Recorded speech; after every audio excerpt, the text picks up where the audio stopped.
Hi guys! Ako nga po pala sila Stella Micaela Taro. So ngayon titingnan po natin kung kanino energy makukuha natin sa love reading ng collective, okay? Paalala lang po ha, hindi po lahat tayo makaka-resonate. So take what resonate and leave what doesn't, okay?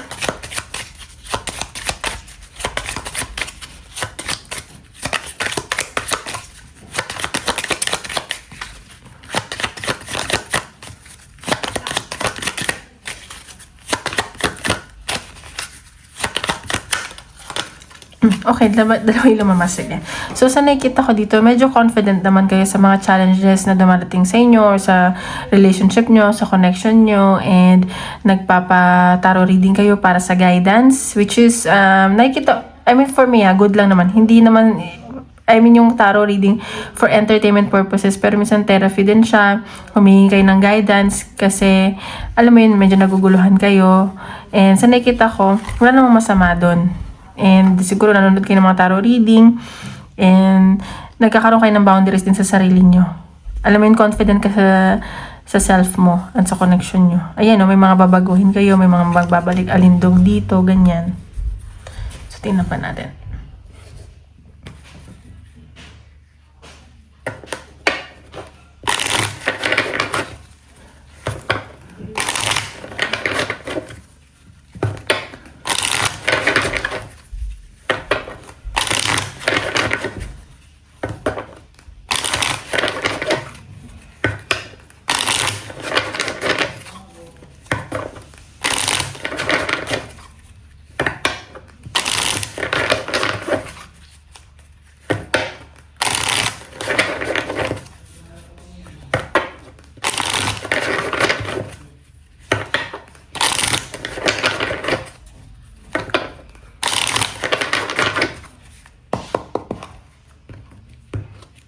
Sa mga gusto magpa-private reading, message na lang ako sa Facebook or Instagram. Nasa description box below, okay?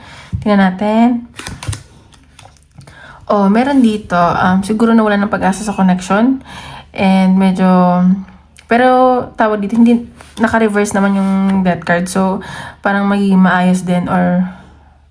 Magiging okay rin yung kung ano man nangyari. Tingnan pa natin clarify. Okay, so... Parang nagkaroon ng...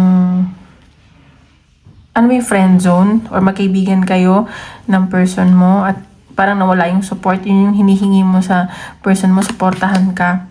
And siguro, kasi nagkaroon dati ng third party at kaibigan niya to, and sa nakikita ko, yun yung napag-awayan ninyo. Ayan o, so dumating sa point na nadadalawang isip ka na sa connection nyo, or kayong dalawa to ay yung person mo. And yung person mo kasi tahimik lang eh.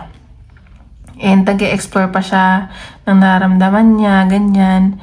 And, ayan. So, gusto niya makapag-communicate sa'yo. Parang marami siyang gustong sabihin. And sa nakikita ko, may bigla ang, siguro pag message niya sa'yo or travel, siguro, yung naging third party niya is kaibigan niya or kaibigan mo na naging cause ng breakup niyo. Ayan. Ayun, namimiss ka nitong taong to at broken siya, nasasaktan siya. And may nakikita din ako isa ditong tao na alam mo yung mataas ang posisyon niya, yung pangarap niya sa buhay. Pero hesitant lang siya kasi siguro single dad or marami siyang responsable, ganun. Ayan, dalawang tao yung lumalabas sa energy mo. Tingnan pa natin.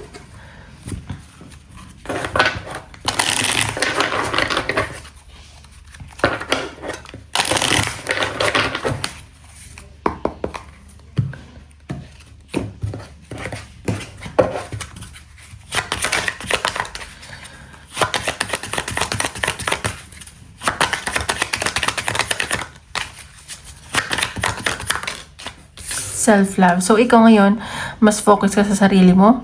Mas minamahal mo yung sarili mo. And, independent ka kasing tao eh. Parang, ikaw hindi mo kailangan ng someone na para makukompleto ka. And sa nakikita ko, yun nga, maraming nagbabalik alindog, nag-exercise, yung parang nagsiskincare. Basta, alaga nyo yung sarili nyo ngayon. And which is, maganda yan kasi maraming na-attract sa inyo. Maraming nagkakagusto sa inyo dahil mas mahal nyo yung sarili nyo. Ayan, siguro dati parang nabuli ka, napapahiya ka dahil sa ex mo, and ang dami mong parang nanghina ka, nawalan ka ng gana na hindi ka makakain, na-depress ka dahil sa ex mo, And ang daming nag-judge sa'yo, ganun. At yun nga, kailangan mo self-love. Ayan, no.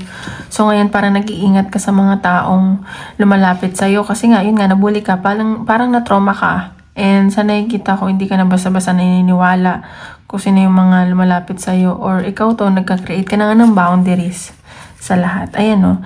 And sa nakikita ko, lahat nga ng challenges na darating sa'yo or sa love life mo, talagang i-endure mo yun. Like kang may solusyon. At tatanggapin mo yun. Ano mo yung very strong ka. Ayan, no.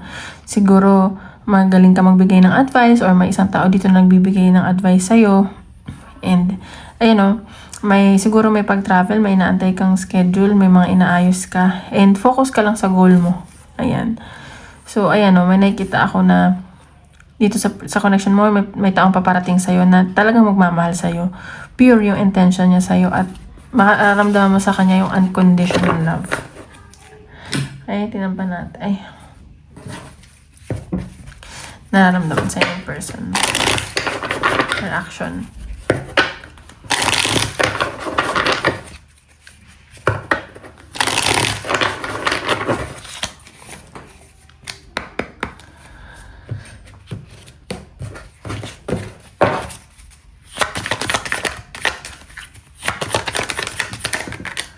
Okay, Two of Pentacles. So, ito, may mga wini-weigh siya.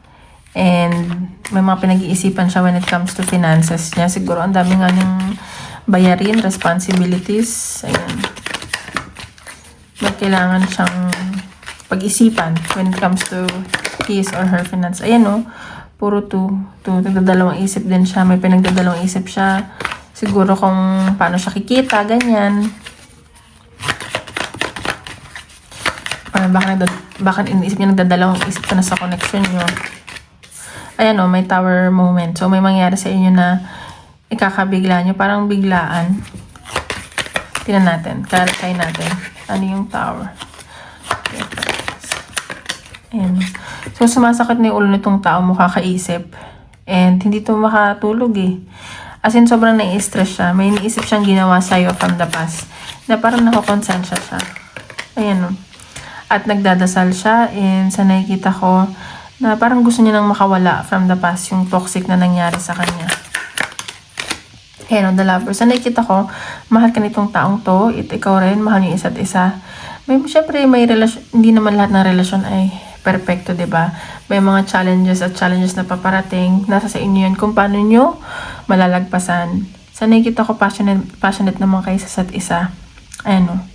And siya yung mas nagmamahal. Ganun. Bottom of the deck. Ayan, Page of Cups. So, may i-offer tong taong to. Maybe financially. Ayan, o. Medyo gusto lang niya mag-isa ngayon. So, tingnan pa natin.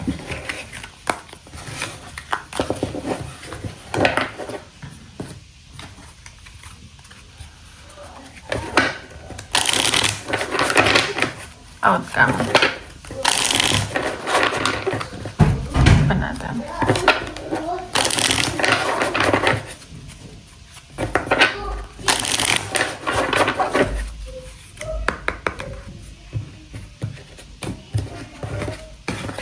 Natin. Nag-reading ako. Yan, 5 of Cups. So, itong taon to may pinagsisisihan o may pagsasisihan. May nagawa siya na pinagsisihan niya. Ayan, 2 of Wands. So, itong taong to, medyo deep nararamdaman niya sa'yo. Nag-aantay lang to. May mga regrets siya, ganyan. And sa nakikita ko na, sorry sa ingay, nag-aantay siya. Gusto niya magkita kayo. Ayan. Medyo may mga hadlang lang sa connection niyo. Kaya ganun. May pag-travel, may pagkita eh. Nag-aantay tong taong to. Ayun o, 8 of Cups. So, nakita niya siguro na lumalayo ka na or malayo na yung narating mo.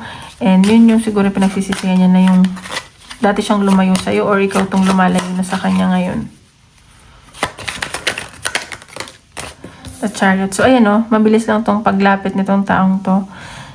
And hahabulin ka nitong taong to. May nakita talaga akong pag-travel, mabilisan lang. Siya yung maghahabol sa'yo ngayon. Ayan, 5 of Wands. So, parang maiinis ka. Siguro may mga hindi kayo pagkakasunduan or may pag-aawayan kayo. Pero, alam mo yung ma-pride kayo parehas. Ayan, may hindi naman sobrang gulo. Sagutan lang or pag-uusap yung mga nangyari from the past, ganun.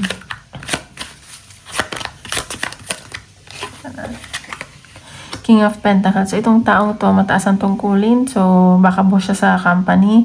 And, puro pera nasa isip nitong taong to. Focus niya din yung, alam mo yun, kahit nagpo-focus siya sa trabaho niya at naiisip ka niya. And, naiisip niya na magkaroon ng long-term commitment sa'yo, magkapamilya sa'yo. Ayan, no? Gusto niya ng stability. Ayan. Ayun, the lovers na naman. So, yun nga. Mahal yung isa't isa. Ikaw kasi, nagiging matalino ka na dito eh. That's good. Tignan natin.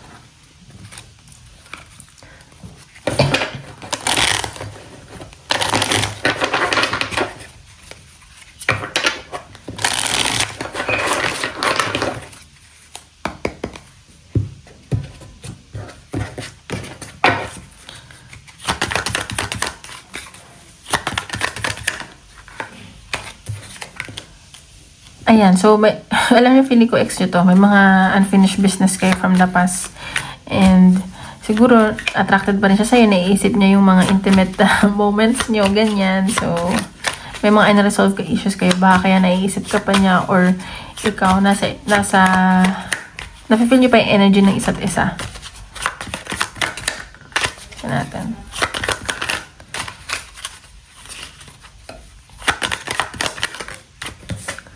Ayan, storm. So, baka may mangyari dito na ikabibigla mo. Ayan, so, parang magugulat ka. Alam mo yung hindi mo inaasahan. Ayan, no?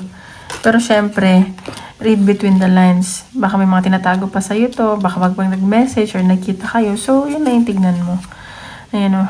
Hurting. So, nasasaktan tong taong to na, ayan, nagsisisi siya. Ayan, no? May feelings pa to sa'yo. Mahal ka pa nito. And pero ikaw, parang binoon mo na lahat, ayaw mo na ng second chance. Pero passionate pa rin talaga sa isa't isa eh. And kahit siguro may bago na kayo, naiisip nyo pa rin yung isa't isa. Ayan, yun lang, baka karmic relationship kayo. Ano pa natin?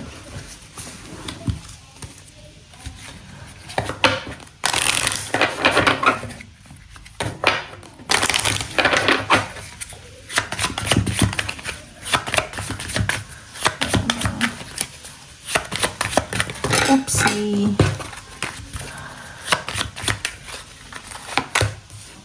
Vacation. So, you know, may pag-travel talaga sa inyo ngayon. Siguro, gusto nyo man na mag-unwind or sa trabaho to. Magkikita kayo, magkakaroon kayo ng travel together ng person mo. Or magkikita kayo sa travel. Air sign. So, baka ka din is Gemini, Libra, Aquarius, Sun, Moon, or Rising and Venus sign. Commitment. Things are getting serious. So, may paparating sa inyong commitment. Kung ex man to, baka gusto niya na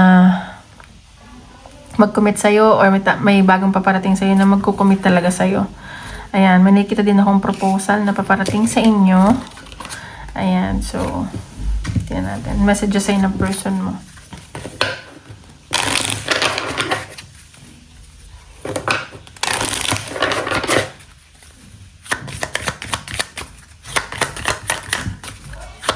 Messages ng person mo. Ayan, I want to feel that way again. So, yun nga, namimiss ka nga. Sabi ko, diba, dun sa unang reading, namimiss ka niya. Namimiss niya yung mga feelings na pinafeel mo sa kanya. Komportable siya sa'yo. Ayan. You were the best thing in my life. So, ikaw yung magandang bagay na nangyari sa buhay niya. Sa tanang ng buhay niya, ikaw lang. Kahit marami pa siyang na-meet. I can't stop thinking about you. Guys, feeling ko ex mo to. Ayan, hindi kanya mawala sa isip niya. Pagising, pagtulog, kahit nagtatrabaho, naiisip ka niya. Patay. Uy, mahal ka niya daw. Ayan, no, mahal ka niya. Ba yan? Torpe ba yan? So, tingnan natin. General reading, kung makikita. Para sa inyo.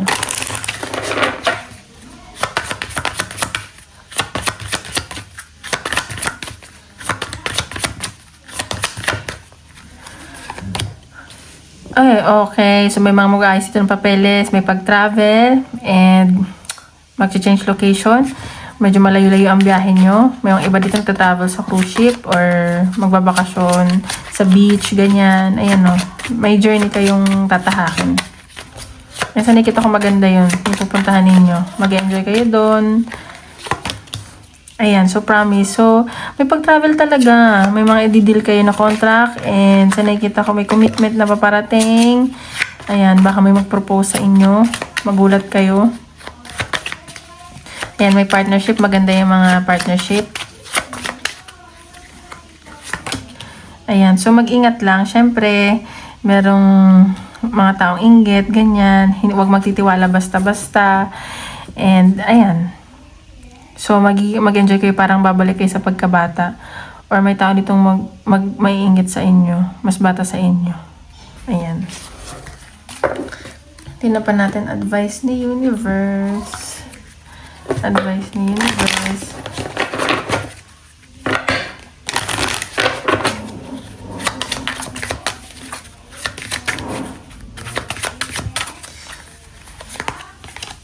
Okay, do it for you. So, sa lahat ng gagawin mo sa buhay, or what, gawin mo para sa sarili mo, hindi para sa ibang tao. Di ba nga sabi nga doon, mag-self-love ka, or nagsiself-love ka.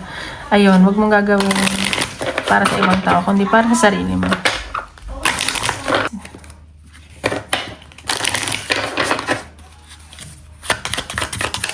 Universe. There is not enough confidence to fuel the situation. So, ayan, kailangan confident ka sa sarili mo. Ayan, gawin mo sa sarili mo para maging maayos kung ano man yung situation na kinakaharap mo ngayon. It is a reminder to stay true to yourself and your values. Ayan, so magpakatotoo ka lang and sa mga values mo kasi doon magiging, kumbaga doon ka mas matatanggap ng tao or ng sitwasyon. So, tingnan natin. Question 1, 2, 3. Pipili kayo. Wait lang. Isip kayo ng question. Tingnan natin. 1, 2, 3. 1, 2, 3. Ayan, isip kayo. 1, 2, 3. Trust. O, see, maniwala ka lang daw sa mga number 1. 2, yes ang sagot. Sa number 2, 3, meditation brings answer. So, magdasal at meditate ka pa daw. So, yun lang guys. Maraming salamat po.